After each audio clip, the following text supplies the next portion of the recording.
Right now, health officials in the U.S., they're ramping up their response to monkeypox as the disease continues to spread across the country, including here in Georgia. Our state now confirming it has 7 cases. Now the CDC is taking emergency actions.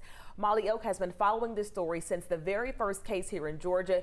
Fast forward, here we are at 7 people are looking like, what's going on?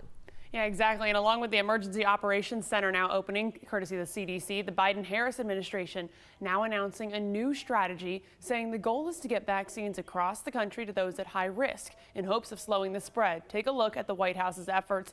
It reports the country is significantly increasing amounts of vaccines, allocating nearly 300,000 doses over the coming weeks, with 56,000 out immediately. It also wants to expand testing and make it easier to access, adding that the CDC is working to increase testing capacity and access in communities across the country.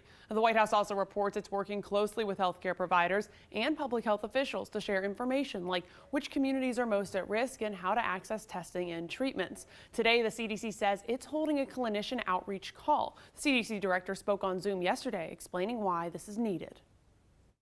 To provide updated information and guidance for clinicians. This guidance will focus on epidemiology, characteristic clinical presentations of these outbreaks, testing, and vaccination. The CDC says its staff will also work with health partners locally, nationally, and internationally to further help with the outbreak. Here in Georgia, as we said earlier, we're sitting at 7 cases with a little more than 300 across the country. Aisha.